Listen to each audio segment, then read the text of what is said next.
And I'm not sure if you all could hear that or not, but we are recording now. So I wanted to say hello to everybody. Let me remove your spotlight for just a second, Rachel. My name is Lisa Overholser, and I am, spotlight myself, I am chair of the National Storytelling Network's Producers and Organizers Group. And we this year have started a whole series of events to try to stay more connected and offer resources and advice in this very unusual year. And so we started a series, kind of an alternating series of informal lunch chats called Lunch with a Pro, which is what you're going to be listening to today. And that is with Rachel Hedman. Our last Lunch with a Pro was with Sheila Arnold, and it was a great informal chat. These are just informal chats, a chance to learn from the best informally. And so that's what those are. And then we are going to be alternating those months with workshops that have a paid fee, and they're a little bit longer and go into a little bit more depth. So all of our events, we're alternating the Lunch with the Pro and the workshops. And those are always going to be on the second Tuesday of every month at 1 p.m. Central Time. So today we have Lunch with a Pro, Rachel Hedman, and then our next event is going to be a workshop on creative possibilities in the virtual world, and that'll be January 12th. And I'll be sending out more information there.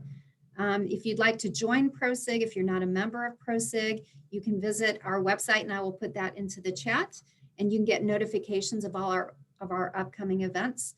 And I will also be circulating flyers. So if you want to be on our mailing list or get the information and you're not, you can either join PRO-SIG and get the notifications that way, or if you want to put your email in there into the chat, then I can go ahead and send you that information.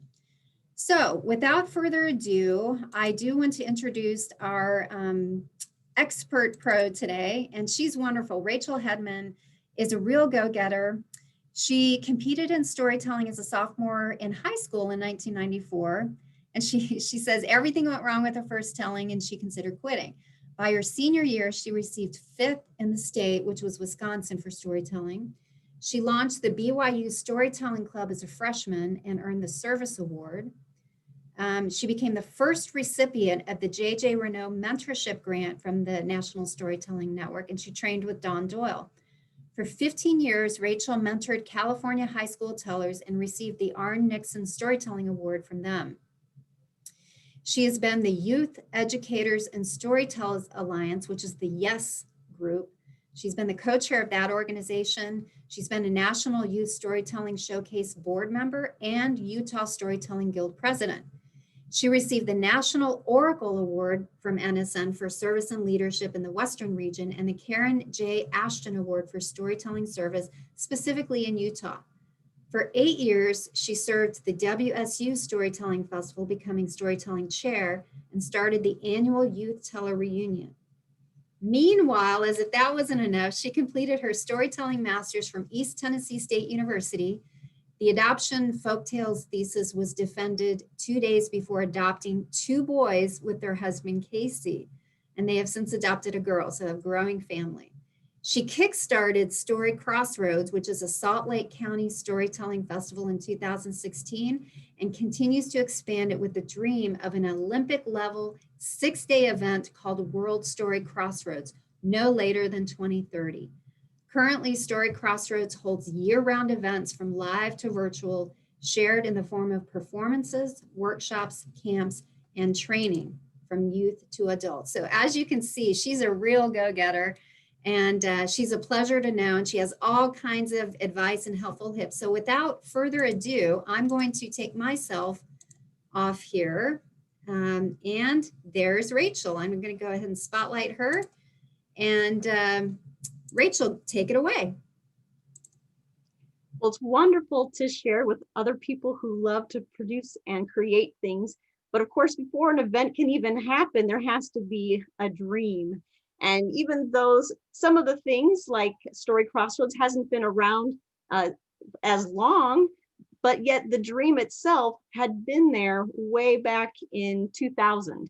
So a lot of the ideas that are finally coming to fruition that we're seeing in 2019 and 2020, what we're planning in 2021, what we're going to get to 2030, really started back closer to 2000.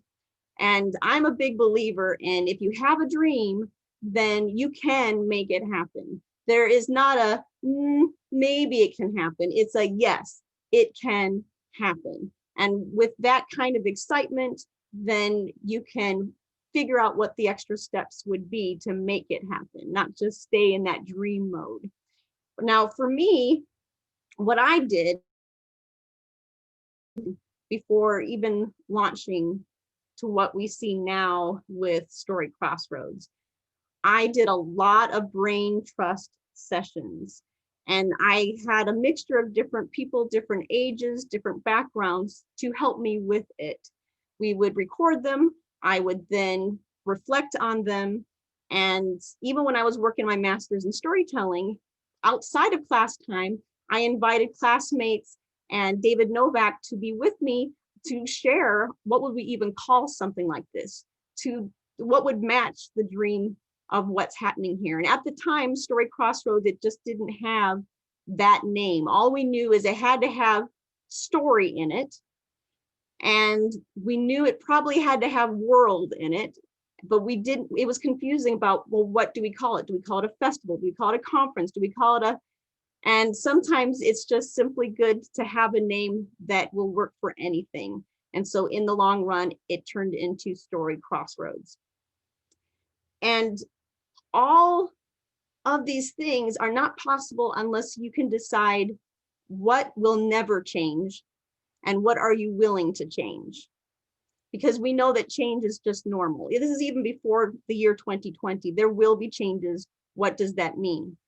Well, for me, Story Crossroads, I needed it to be family friendly, very multi-generational, multicultural, having many languages on stage. That was important. That was something that had to be the same. And what also had to be the same was oral storytelling, that even though we can combine other art forms within it, that we would actually have oral storytelling be the guide of all those other art forms. Usually when you look at other festivals, it's maybe a music that leads the way, or maybe it's theater that leads the way, or if it's a folk festival, they don't always put storytelling as the #1 art in that event.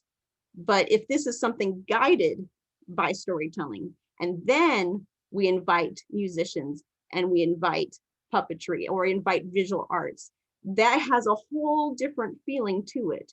And if we continue in that way, we truly can have this Olympic level feeling of it all. So that had to happen. We knew that there'd be other events, other venues that would focus on other things.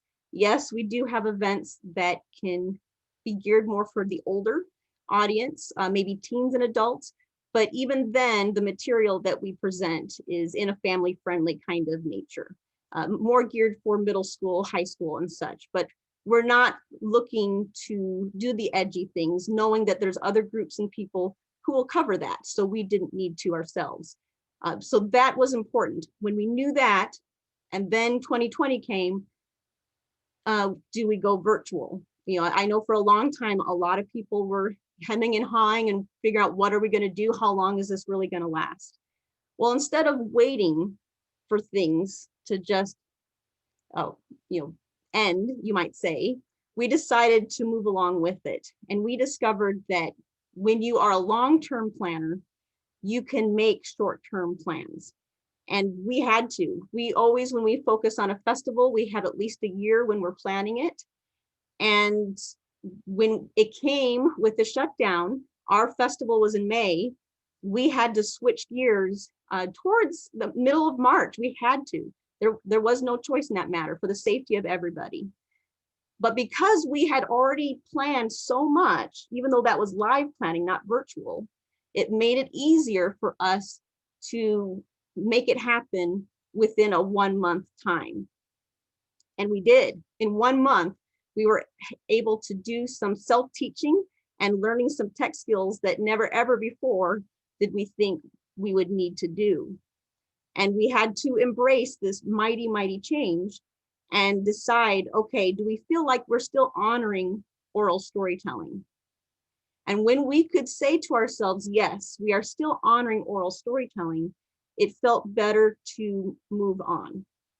That oral storytelling, yes, we prefer it to be live, but there are wonderful things that can happen with whether it's live streamed, so it's technically live, but you still have live stream, whether it's pre-recorded, but then you can have some interesting decisions. And storytelling suddenly was merging a lot more with the film world. And we had to look at what does film do that we can then bring in to oral storytelling? How can we then make it work? We had teachers, we had students all worried that at the end of the year they wouldn't have field trips. There was nothing going to happen. Then you had all these museums and all these other venues and different arts that were offering things, and we were able to offer things right alongside. And with all the switch, we were still able to have a ton of ninth graders to join us for Story Crossroads. We were still able to have a ton of elementary students to join us. And we had specific teachers that we knew were promoting it and having assignments with it, so that in all the planning, it felt like it was worth it. That yes, we had envisioned something else for 2020, but we could move on. So what do we do now? We're going into 2021. What is most important to us? It hasn't changed. We're still family friendly, multi-generational, multicultural, many different languages. If you have seen the Story Crossroads Spectacular, which is what we called our digital version, you'll notice that we did a split screen.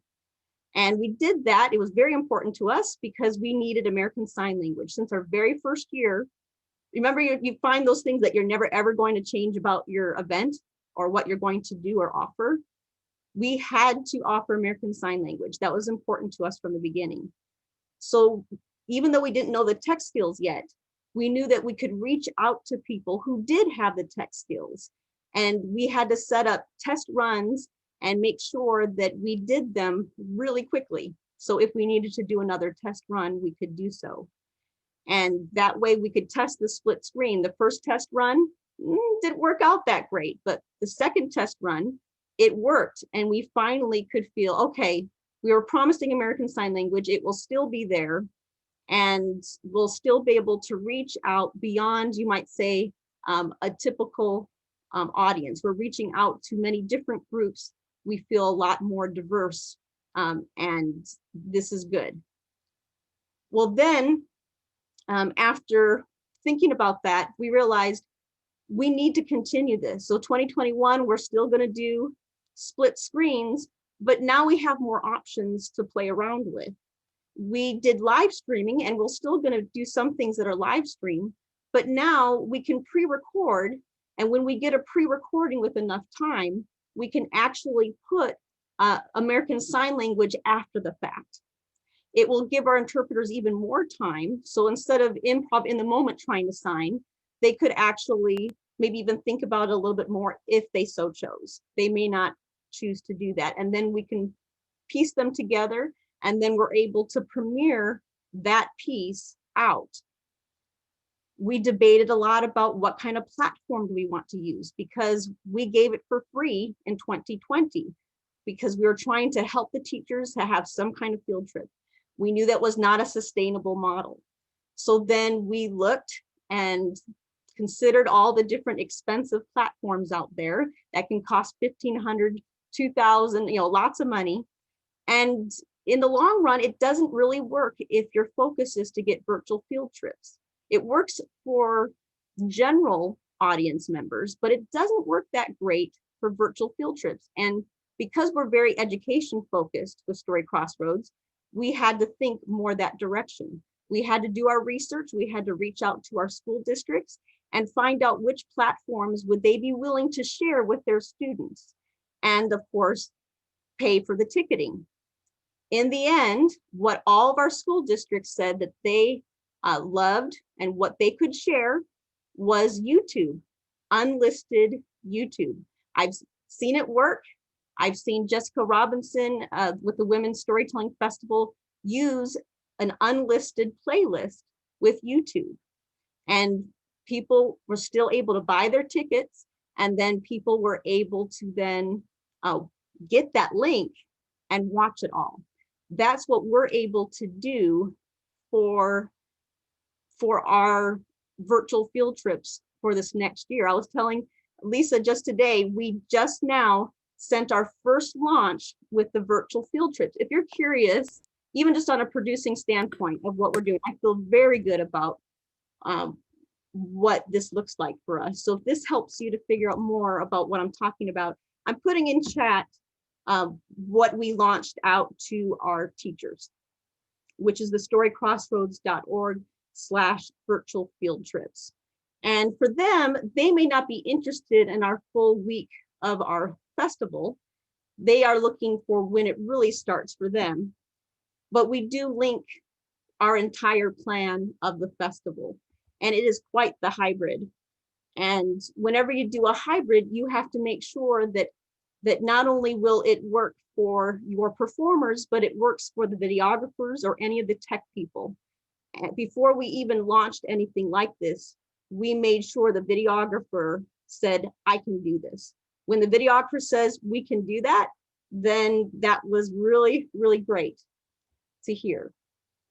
And so our first day, no one's really done this yet that I've seen, but doing kind of a virtual marketplace with demos. There's a lot of cousin businesses with storytelling that don't get stage time. And so we're dedicating that time for them to have maybe 20, 30 minutes of a Zoom where people can go in, see a demonstration of their story related product, and then maybe it will be a sale for that business, or if nothing else, the person watching it will learn more and be curious, and it might turn into something later on. And then Tuesday, we're doing live at a park. We got permission from the city of Murray. It'll be outdoors, proper distance, masked, and we're not expecting public schools because that's just not their thing. Virtual field trips is more their thing, but we do have homeschool groups. We do have private schools. We do have the general public or people who are retired, and they might be the ones that join us for that up to a certain number. We will be filming it, and because we're filming it, we're able to then launch that later within the unlisted YouTube. So yes, people will see it live Tuesday, but it won't actually be available until Thursday of the same week. Then Wednesday is our big focus for virtual field trips. And that will be a mixture of live and premiered, pre-recorded types of things. And then finally, Thursday is a live stream, more with Zoom, with something that people could share their questions in the moment, not something pre-recorded. But then you have to have the material available beyond your normal festival time. That's what we've learned we've had to do. So this will be available for at least a month past our event. Why is that? Well, our event's in May. School usually lets out maybe beginning or end of June. Whether that's virtual or in person, it doesn't matter. If teachers truly are going to choose for this event to be a virtual field trip, they need enough time in case, what if a student couldn't make the live one? What if their student had tech problems and they couldn't access it? What if the teacher wanted to do an assignment, but now it's too late for someone to review back? So we have to be thinking about our audience in mind as we make these changes. Even though this looks pretty complicated, yet it's still a way to do a hybrid festival. And what's most important, we're celebrating the oral art of storytelling. We're showing it in many different ways. We're showing it pre-recorded, we're showing it live streamed, we're showing it with several cameras, we're having American Sign Language. We're trying to give them the ultimate experience and honoring what we chose was most important to us from the beginning. And that way, anytime we have all this tech, all this that we feel like we got to do, it's okay, as long as what is most important, the core of your event, of who you are as a storyteller, is still represented on that screen or that stage. Or if, in this case, the screen and the stage are the same thing.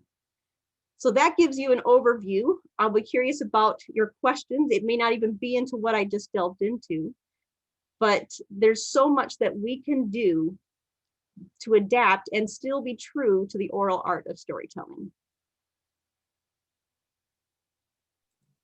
This is great, Rachel. I'm going to go ahead and shift it over if we're into the Q&A session now. And I know there's a lot more you could probably say, Rachel.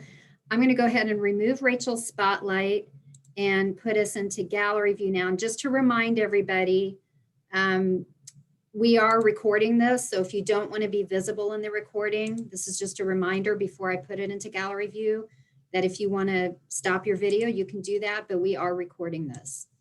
And and I also wanted to say, as I'm shifting and getting it back, and let's see, there we're in gallery view now. So I also wanted to say before we start the Q&A, I apologize. I'm not sure why the link was working for some people and not for others. I apologize about that. I don't know what happened, but I did try to check email and invite people in that said they were having issues. So we are recording this. If you missed the beginning, you will be able to see it later, and I will make sure that we all get access to it. So my apologies for that. At this stage though, and I know some of you came in a little bit late, but are there any questions for Rachel? And actually, let me unmute everybody. You should all get a message, and you should be able to unmute yourselves now. I had everybody muted at the beginning, so. Who knows? Sheila. I have three questions, but I'll go with one to begin with. Just know that if we get to a downtime, I have more. So my first question was, by the way, Rachel, it has just been divine to watch you on this journey and to follow you with this. It's just been extraordinary. And I'm so honored just to have seen the things that you've done and to be able to speak today. Even though I didn't get to hear it all, I was already ready with questions before I ever came for you. So I'm going to start with this one, though. That was directly what you said. Story-related product. What do you mean by story-related product? I'm not understanding what that, because I'm thinking CDs and that, but that's not it. That's not what you're thinking. So Yes. what are you saying? I'm glad you asked that, Sheila, because it's exciting. It's a way to get beyond our storytelling performance world and connect it to what's happening and what people are doing. So for example, family history, scrapbooking, definitely story related. Anything to do with writing, it's a cousin art, but it's still story. It's an element of story. We have vendors in our, back when it was 2019, we had vendors of exactly these people. We specifically sought them out. It was on the vendor application itself that they had to be story related, and they had to prove that they were in case it wasn't obvious. And some of the groups were just fascinating. Like we had a pirate ship. If that doesn't tell you storytelling, I don't know what does. And that's normally something that would go to fairs, and people could actually go onto this almost life-sized pirate ship, and people would be dressed in character. We have out here in Utah, there's the Princess Festival. So they were interested and they wanted to dress up and hang out with us. We also have legacy fables out here in Utah, which is fascinating. They are basically D&D, Dungeons and Dragons, without the dice. And it's led by other people who know what they're doing. You go in with a group of maybe 6 people. So in these cases of COVID, if you're a family of 5 or 6, then you can still go in, and is a choose your own adventure live storytelling experience. And there's all kinds of things that happen. Theater groups. I mean, the performing arts, it makes sense, but there's a lot of story related products that we're now this was not my idea. This was there's a board, and I'm like the face, so people usually see me as Story Crossroads. We have a whole board. And one of our board members, her name is Andrea Ayers. She's over our marketplace. And I said, Andrea, your job is to brainstorm how in the world we can do marketplace again. So suddenly she called me up and said, well, since we can do Zoom with performers, we can do Zoom with the businesses. And instead of buying a booth space, they buy a Zoom. Fascinating. Wow. This is not me. Thank you, Andrea. Will it work? We have no idea, but it's going to be fun to do anyway. Yeah. That's a great idea. I mean, just the concept of that, and then you get a little bit of money that comes in, which is great. And then you're doing what, 20, you said 30 minutes? They get 30 Well, minutes? that's been a debate. I gotta have to do a follow-up with Andrea because she is the brainchild. Yeah. And but I think we're looking at 20 to 30 minutes, which if you think about it, even if you went into a store, you know, pre-COVID, there would be someone demonstrating in a grocery store. They would take at least so many minutes. 10 minutes doesn't feel enough attention for what they do. But I think 20 to 30 minutes is enough that the participants think, oh, I can spare 20 minutes. Yeah. And the business will also feel like it's good for them. Because you're always looking for the win-win-win. A win for us as Story Crossroads, a win for the vendor, a win for anyone who actually jumps into that. Yeah. It would be a part of the actual, like if you have a storyteller, vendor, storyteller, you know, that kind of thing. Is that what You could, there's so many ways to do it. There's more than one answer. That's what I love, that there's always more than one answer. I teach that to my kids all the time. You can drive one way to someplace, but guess what? You could go around the block that way and still get to that same location. That's a big thing I teach my kids, and that's something I think is helpful in planning events. If you know where you want to get to, know that there's more than one way to get to that goal. For us, we're not going to be doing it performer demo. Monday for us is our professional development day. We're doing a 5-hour virtual workshop. And yes, we figured out the breaks with Chenga, Selka. And then in the afternoon evening part, we will set up all of Monday, late afternoon, evening for various virtual vendors. And but we also had to rethink, which was we had to figure out before we put out the call for virtual field trips, was pricing and how do you do this? We're not going to worry about live versus virtual ticketing. If people are from the geography and they can come here, then they just get an extra perk. They can maybe come to the Tuesday, as long as they're masked and proper distance and everything. But they will also have access to all the virtual throughout the whole week. Even if for timing reasons they couldn't, they still, just like the students and the teachers, will have up to a month to then experience everything. So we're going to record the Zoom vendors so that our vendors will be happy and people get another experience to see it. But yeah, we had to rethink a lot of things. So we're not worried about, and we also don't worry about having our tickets be too different than what they would have been. So we decided that for us, we always kept our festival rates very low. I mean, it was $1 per student, $5 for an adult. That's what it was before virtual. We were free in 2020 because we were doing a quick switch and decided to give a gift. We can't do that. So then we thought, okay, if a family were to come, how much roughly are we looking at? Well, I mean, it's Utah, so it's a bigger family. So I had to think about that. You know, I have to think number of kids is not going to be 1 or 2. It's probably going to be more like 5. So, you know, you think 5 kids, a couple adults, that's $15. So our festival rate for 2021 is $15 because that's what it probably would have been for the family had it been live in 2019. Oh. So I don't believe you have to change your prices of virtual versus live. I don't think you have to change what you pay your tellers of live versus virtual. It's the same. You've dedicated time. Yes, you saved in hospitality, but now you've increased prices with videography and so forth. or their time and efforts to learn those things, you don't need to worry about live versus virtual prices. Just have one.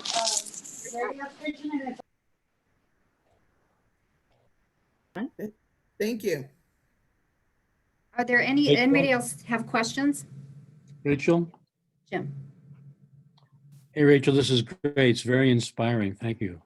Mhm. You mentioned using videographers. Do you use professionals, and what is kind of a range to budget for those videographers? Oh, super important. I'm so glad you brought that up. I have a story. Our videographer was because he wanted to do a project with Weber State University Storytelling Festival when I used to be working with that festival. And for some reason, he couldn't do his film project that he wanted to do to graduate in film. But I kept his email. And down the road, I knew someday this would be come in handy. And eventually I emailed him and said, Sterling, remember we couldn't do that one project, but you were interested in storytelling. What if you do some videography for us? Now, this was back when we first started Story Crossroads. Videography, to me, even with a new festival, you got to have it. Nowadays, people think, yes, you have to have it because of virtual. No, you budget it from the beginning. And if you don't feel like you have the budget for it, then maybe you need to fundraise or find a business to sponsor it, then you're ready. So that's my advice. If you don't think you have enough for it, then you haven't fundraised enough. Go do it and have it happen. So we've documented every year, by the way. So that said, Sterling Elliott has been our videographer from the beginning. The beautiful thing of that is we've built a nice relationship because he knows exactly what we want every year. And if you can build a relationship with a videographer, it is beautiful. Now he's our head guy. He then determines who else works with him. So we don't handle that. That's all him. Because you will want more than one videographer, but you will want a head videographer. And when you're budgeting this, now he gave us a really good deal at the beginning, and he still gives us a really good deal. So I'll tell you some rates, but just know he's giving me a really good deal. Okay, everybody? So in the beginning, he only charged $20 an hour. That is amazing. I think it's because he was newer in the film world. He respected the art of storytelling. He knew we were new ourselves. That's what happened. But as we grew in a couple years, he said, you know what, if you're doing better, is it possible that I can be, charging more an hour? I said, of course, Sterling, please do. I value your artistry, so please do. And he's like, can I charge you like $40 an hour? I'm like, yes, Sterling, yes. So now the rate that he does for us is $40 an hour. You're gonna have quite the range on it. Now, when you do a virtual event, it can be a lot of hours. And remember, it's $40 an hour times how many people you are working with. What we did for 2020, we had 4 videographers. Okay, This is important. Let me explain why. We had 4 because we had 3 cameras. And you might think, well, why do you need 4 when you have 3 cameras? It's because one person is switching in the moment the different feeds, the different angles, because everyone's used to one feed these days. With Story Crossroads, we want to push it a little bit more. We want to let people know that this is a high quality experience. And if you were there live, your eyes would not be staring the whole time one way. Your eyes would naturally be sometimes zoning in as they're plucking the guitar. Sometimes your eyes would be right there near their face. Sometimes you just kind of soak in the whole pieces. That's what you do live. So to honor the oral art of storytelling, we didn't want just one camera. We needed at least 2. So anytime we do something, we do at least 2. But the reason why we do 3 is the 3rd camera has to always be on the American Sign Language person. Not as an afterthought, which I've seen many times. You have to have as enough space as possible for your American Sign Language interpreter. That's why you'll notice that we split it.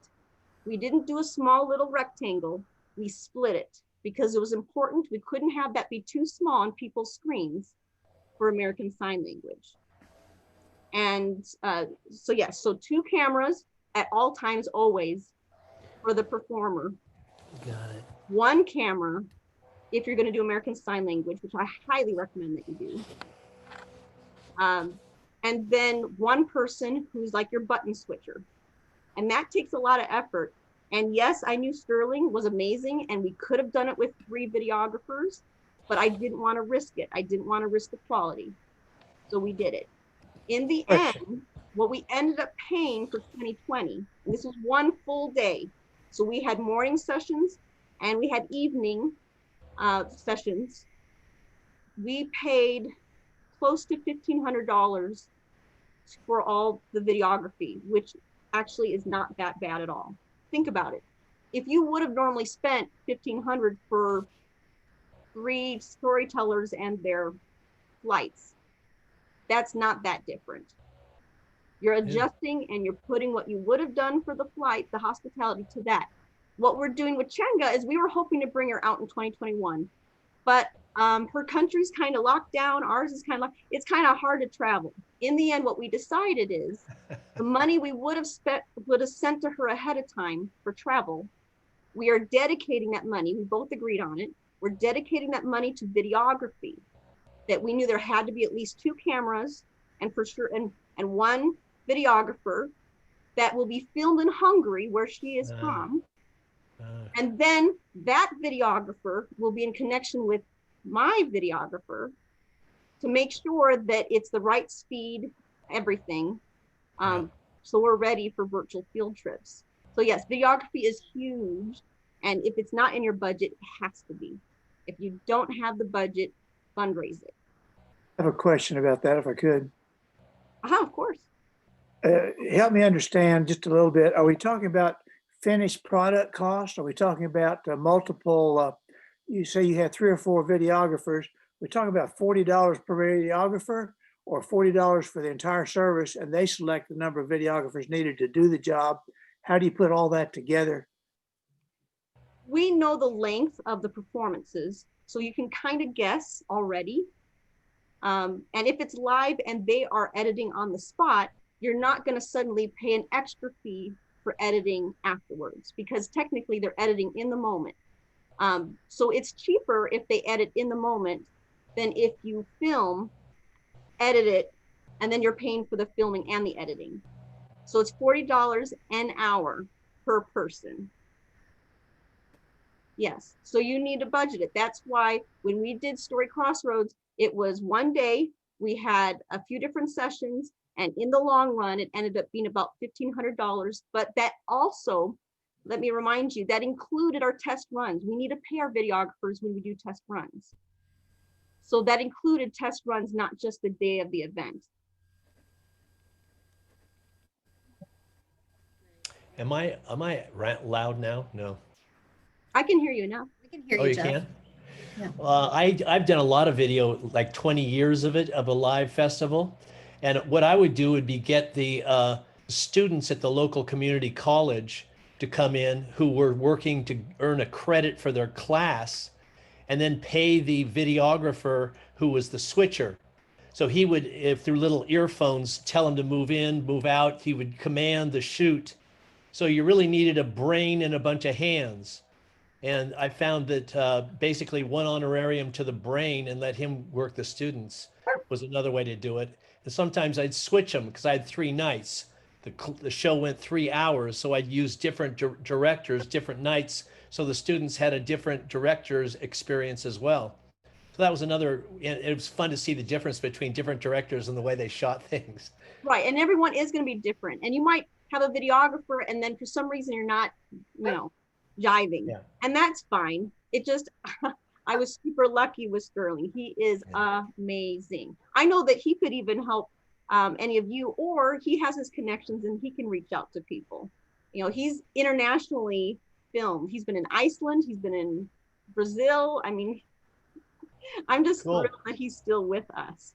And he works with other people. And what he does as a videographer is he puts a call out of, I need these kinds of cameras. Who has these kinds of cameras? So he sometimes puts a call out and he doesn't know them personally, but he puts his qualifications. And what's nice is during a test run, he himself as a videographer can decide if it's going to work for the actual event.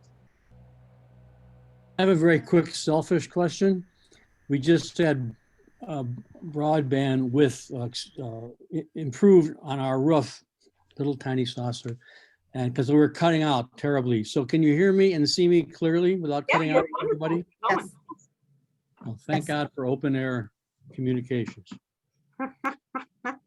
That actually brings up a really good point. If you are doing virtual storytelling in any way, please, whenever possible, avoid Wi-Fi. Please. It is not that much to buy an Ethernet cord. I'm on an Ethernet cord right now to make sure that this would be clear.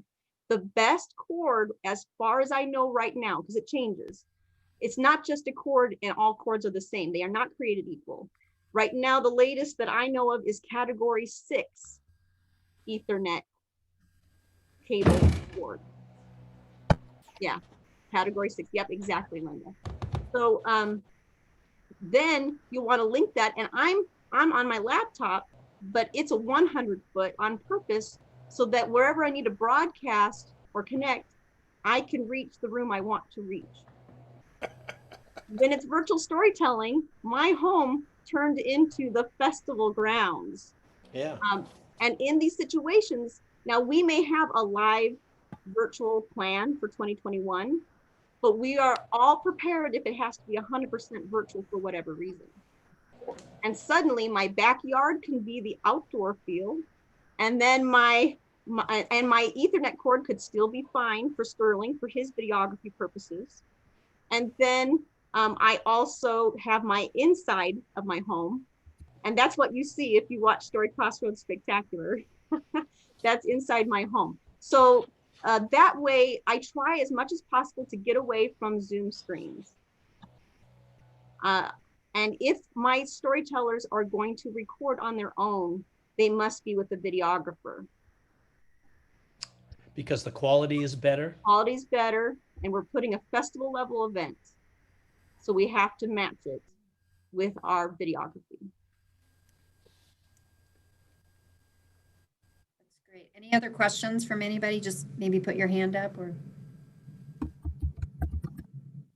Sheila? And Glenn, and then And then Gail. Chester had a question too. Oh, okay. Sorry, Chester.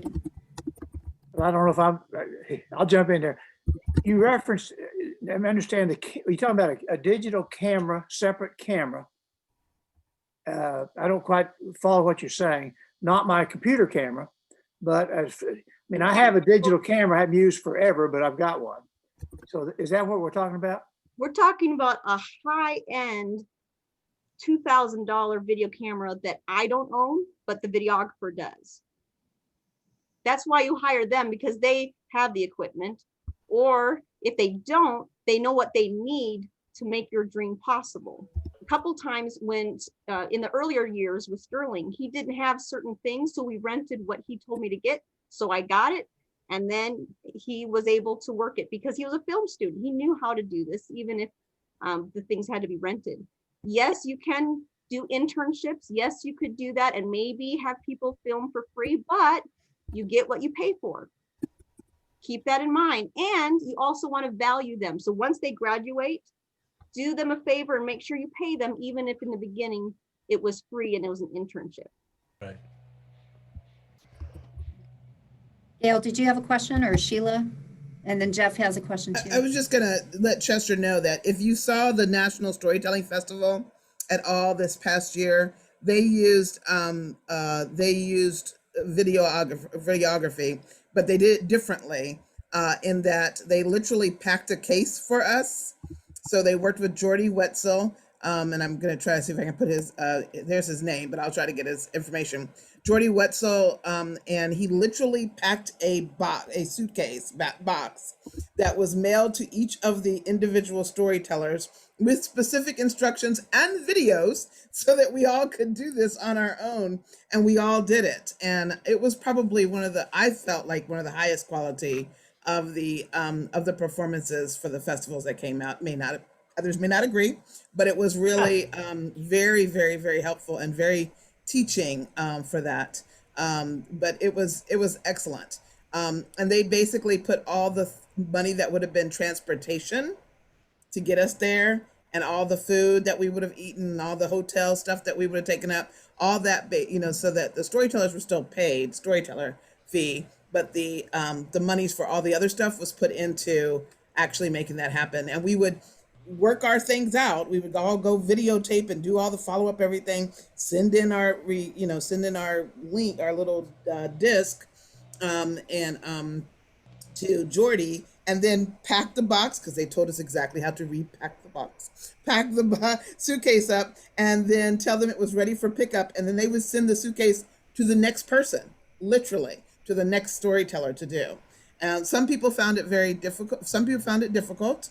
I found it amazing because there was a video. I could go to a video and watch it and literally stop it and do what he told me to do and put it back on and that kind of thing. But it did make a huge difference in how it looked. I will say that.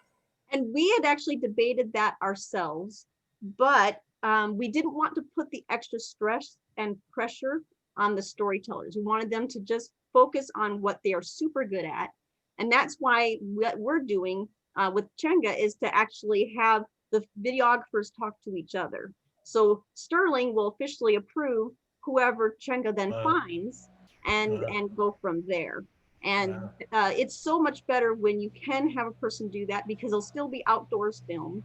There'll still be the distancing. The beautiful thing about videography is that there's a zoom ability. So it's not like we can do this in a safe way. And we had debated about mailing, but then mailing costs and that kind of expensive equipment, and then hoping that everyone packs it just right. I didn't want the pressure on the tellers, or did I really trust them to do that? I trust them to tell stories, but do I trust them? The National Storytelling Festival proved it can be done, but I just like working with people, and I just prefer to work with videographers. So if nothing else, if you've never worked with a videographer, please do. And if you budget it, it's not a big deal. Story Crossroads, to give you an idea, it takes about $20,000 a year to run for the festival. When we did the videography and we switched out, we still spent about $20,000. It's just we shifted. We didn't have to print our really beautiful 20-page glossy programs. So that money we shifted towards tech. The hospitality, we shifted towards tech. So if you are an organization and you're used to a certain budget, it's not like you suddenly have to add to it. You just have to rethink, what things do we not really need anymore, but we're still going to do it this way. And I just had to explain to my storytellers, saying, you know what, you wouldn't have seen that money with the plane anyway. Can we now put that money towards the videography?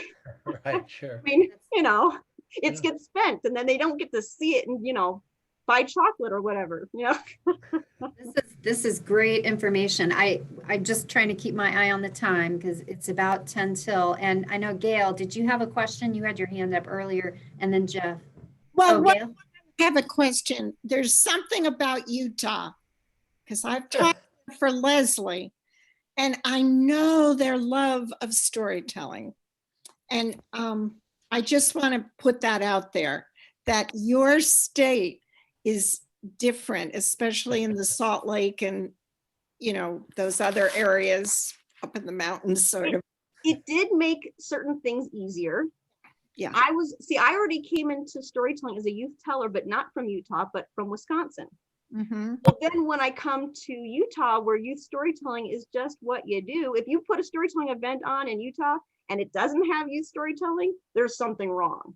Mm-hmm. But when you go to other states, that's not necessarily the case, which meant that when it comes to feed-in festivals, what you may not know is that we have 3 school districts that feed into our event.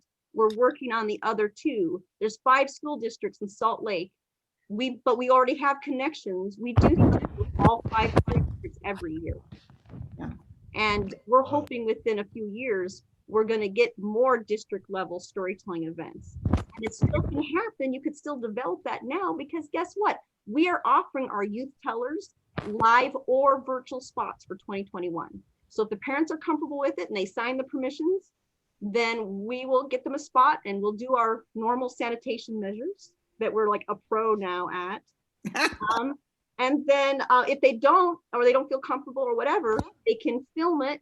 Yeah. And then we can premiere it like we did in 2020. We premiered 17 community tellers in about 1.5 hours. And of the 17, 12 were youth and 5 were seniors from our senior centers. Because we were, well, I did say we're multi-generational, right? Yeah. We are. Rachel, can you clarify just a little bit when you say the school districts feed into your festival? What exactly do you mean by that? That means that if they, for example, the Murray storytelling, the Murray School District has a Murray storytelling showcase. They've had it actually before we existed. Mm-hmm. And even though I knew there was this big idea to have Story Crossroads, it was the lady, Marianne Kirk, that came up to me and said, hey, we have this festival, but it's city level and we want it to be county level. And I hear that you have this idea for a festival that could be county level. So can we get this going? So funny enough, it was the school district level that really pushed us. Wow. Even though the idea was there, we did the research.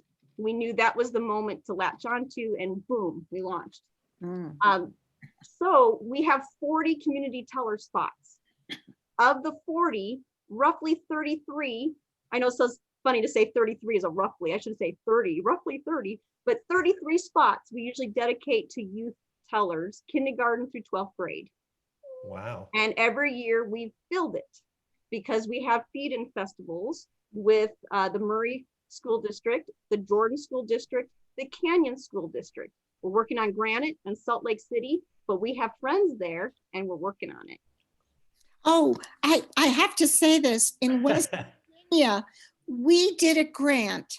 And when we trained people, it was basically me, all those things were recorded of the students and they became part of their portfolio. So the next year they could show improvement if they wanted to do it again. They didn't have to, but it was in their portfolios, folks. I mean, we are missing such a huge part of storytelling by not, like Rachel said, really inviting, working to get this oral communication piece. And you can still develop those relationships with other businesses, other schools, other whoever you need to work with for your event, whether it's through email, phone calls, if you do a one-on-one Zoom meeting. So make sure that you still keep up your networking just like you would have done with a live event. I am going to put in chat a few things because I want you to make sure you're aware of this with Story Crossroads. Is, you know, the organizer side of me, you better know about these things. We do have our monthly virtual workshop series. That's been wonderful. We've had 4. We're going to be going on our 5th one in January. We have Heather Forrest, and then Carl Bailing will teach after that. And he is actually delving into research and science of storytelling. So you may not know the name Carl Bailing, but we do in Utah. And he is going to share about a lot of research that I think a lot of storytellers could use. And then what we're launching as well is we have Story Crossroads memberships. So if you are part of a storytelling organization, there are organizational memberships. I highly recommend that you look at that. And it's best if you do it before January 1st, because those who do it before will have more resources than any other members going forward. So I'm going to put it in chat because, hey, I'm a producer and this is just normal to make sure you know about what's going on with our organization. It's exciting. We have our festival, yes. It's our culminating event, but we definitely focus on arts education, thus the workshops, thus the memberships and commissioned story artists with articles and e-workbooks. So please spread the word to your organizations that this would be a really good organizational member benefit. Luckily, the Utah Storytelling Guild already jumped on that and they're ready as organizational members for that. So spread the word. Great, thank you, Rachel. Any last minute questions? We have just a couple minutes left. You didn't mention, I don't know if you've mentioned anything about your work on Twitch, that you have a regular thing that you do that I have subscribed to and actually come and watched you. And I'm not certain how that all works. One of these other days, I'll get you. I'm gonna assist is already planning on nabbing you for some of that. But I will say that it's been fun to kind of hear. I don't know if it's every week you do about a half hour, 45 Well, minutes. it's funny. I put it in the chat just now. Twitch is different. And I don't expect anyone to really be listening except maybe later. But I do it anyway. And I'll tell you why. So twitch.tv / I put storytelling because I think of the art all the time. It's really Story Crossroads, everybody. It's because every week for 30 minutes, I talk about what we did for planning the past week for Story Crossroads. That really tells you how we think on a long-term and short-term, what things we have to do now. So, and for some, it might be a little boring, but for some, if you're really organizing things, you might be curious of how do you go about things. So I'm jumping around topics like grants. I'm jumping around like sound systems and what we've had to research and do. I'm jumping around and talking about our virtual events and what we have to do in it. So, they're on that channel up to 2 weeks. I still have the recordings of every single one. But on Twitch, they only stay up for 2 weeks. So if you're curious, you can go. I did one this morning because I do them every Tuesday at 9 a.m. on Mountain Time. And then I always end with a story because it's tradition even in our board meetings. One of the board members, we rotate, tells a story at the end. You know, it's a 2-minute, 3-minute story. And it reminds us of what we're doing. Rachel, do you, for the students in schools, do they buy a ticket for a one-time showing only, or do you ever let them use a film, for instance, for the whole semester to reinforce a lesson or something like that? Well, virtual access is something that, at least for 2021, we're allowing for up to a month. Obviously, we'll still have that after the fact. We've never been approached about that specifically. If that suddenly were brought up, I would have to bring it up to the board and see what they'd want to do about something like that. But in the meantime, what we do is we try to focus them in on the time of that festival. So that would be, you know, May 10th through 13th of 2021 is our big festival time. And then up through June 13th to have access to those things. But we have on our website so many resources that are free that we can always guide them to some of that. And we have a newsletter that we have a video of the month. And lately it's been kind of like 2 or 3. And that in of itself has been helpful to people to know about. Thank you. Great. This has been so rich with information. And, you know, I do want to reiterate, and again, I apologize for the issues with some people being able to get in and some not. I don't know what happened. But anyway, we are recording this and I will be providing the link as I indicated in the chat. So if you missed part of it, it's great. Rachel did a nice presentation at the beginning. You know, she was spotlighted.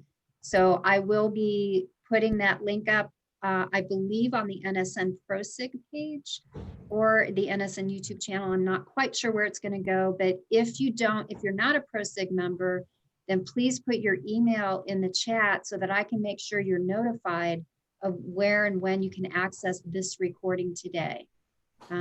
So with that, are there any final questions for Rachel or any other comment? What I did put in the chat is my email.